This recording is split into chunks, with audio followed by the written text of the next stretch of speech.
पिछली वीडियो में हम लोगों ने पढ़ा था कंपनी की परिभाषा। अभी हम लोग पढ़ने जा रहे हैं कंपनी की विशेषताएं यानी कैरेक्टरिस्टिक्स ऑफ कंपनी। तो इसका जो फर्स्ट टॉपिक है वो है विधान द्वारा निर्मित कृत्रिम व्यक्ति। कंपनी का निर्माण कंपनी अधिनियम के अधीन होने से यह विधान द्वारा वैधानिक कृत्रिम व्यक्ति है, यानी कि कंपनी का निर्माण कंपनी आर्टिकल्स के थ्रू होने से यह लॉ के द्वारा लीगली कृत्रिम व्यक्ति माना गया। कृत्रिम व्यक्ति मतलब आर्टिफिशियल पर्सन, मतलब नॉट लाइक नेचुरल पर्सन। ये हम लोग की तरह नहीं होता है, जैसे इसका जन्म नहीं होता है हम लोग की तरह, इसकी मृत्यु नहीं होती है, इसे देखा नहीं जा सकता, इसे छुआ नहीं जा सकता, बस इसे एक व्यक्ति माना गया। कैसा व्यक्ति?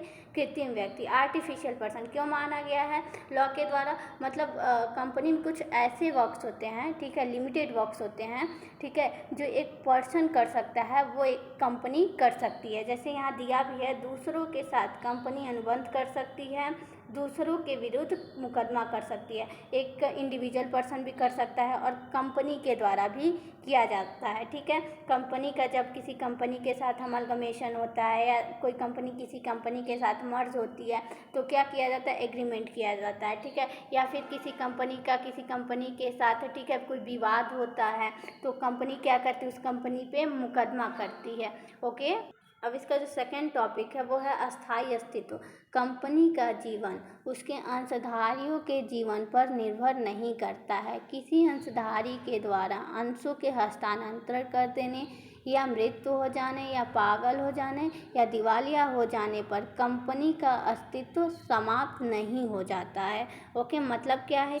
मतलब कंपनी का जो लाइफ टाइम होता है वो इस बात पे डिपेंड नहीं करता है कि कंपनी में कोई शेयर होल्डर्स आया या कोई शेयर होल्डर्स गया या फिर कोई शेयर होल्डर्स मेंटल हो गया, इंसॉल्वेंस हो गया, ठीक है, या फिर उसका डेथ हो गया। ये सब बातों से उसका जो अस्तित्व है, ठीक है, उस पर कोई इफ़ेक्ट नहीं पड़ता है, ठीक है। मतलब कंपनी के रजिस्ट्रेशन के टाइम जो उसका ड्यूरेशन बनता है वो रहता ही है, ठीक है। इस सब बातों से इफ़ेक्टेड नहीं होता। इसका जो थर्ड टॉपिक है वो है अलग स्वतंत्र अस्तित्व।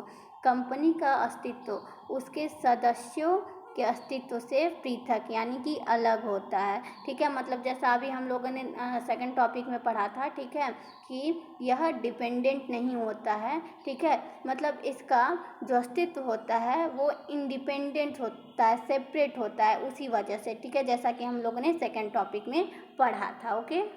अब इसका जो फोर्थ टॉपिक है वो है सीमित दायित्व, ठीक है। कंपनी के सदस्यों का दायित्व उसके द्वारा लिए गए अंशों के मूल्य तक सीमित होता है। मतलब क्या? किसी कंपनी में किसी मेंबर्स का जो लायबिलिटीज़ होता है वो लिमिटेड होता है। कहाँ तक लिमिटेड होता है? मतलब उन्होंने कोई शेयर्स अगर 100 रुपीज़ का खरीदा या फिर 10 रुपीज़ का खरीदा तो उस मूल्य तक ही उनकी जो लायबिलिटीज़ है वो बनेगी, ओके। अब इसका जो फिफ्थ टॉपिक है वो है सार्व मुद्रा यानी कॉमन सील। कंपनी की, ठीक है, सार्व मुद्रा कंपनी के हस्ताक्षर तथा इसके अस्तित्व का प्रतीक है। यह कंपनी रूपी कृत्रिम व्यक्ति के हस्ताक्षर हैं। मतलब क्या है इसका? कंपनी की जो सार्व मुद्रा होती है जिसे मुहर भी कहते हैं वो कंपनी के हस्ताक्षर के रूप में काम करती है, ठीक है। मतलब क्या है कि अगर कोई काम होता है कंपनी में, ठीक है, तो मतलब स्टेटमेंट अगर होता है, ठीक है, तो स्टेटमेंट किसके द्वारा है, कैसे पता चलता है? तो उस मुहर के द्वारा, इस कॉमन सील के द्वारा ही पता चलता है, जो एट लास्ट लगाया जाता है। लाइक अगर कोई सीए है, ठीक है, तो उसने बैलेंस शीट बनाया है, ठीक है, तो वो बैलेंस शीट किस फर्म के द्वारा बना है, इसके लिए क्या होता है? वो जो कॉमन सील होता है एट लास्ट हर पेज पे, ठीक है, वो लगा देता है, जिससे क्या पता चलता है, ठीक है, कि जो बैलेंस शीट है वह इस फर्म के द्वारा बनाया गया है। तो इस तरह से जो मुहर होता है यानी जो कॉमन सील होता है वो एक हस्ताक्षर के यानी कि कंपनी के हस्ताक्षर यानी सिग्नेचर के रूप में काम करता है, ओके।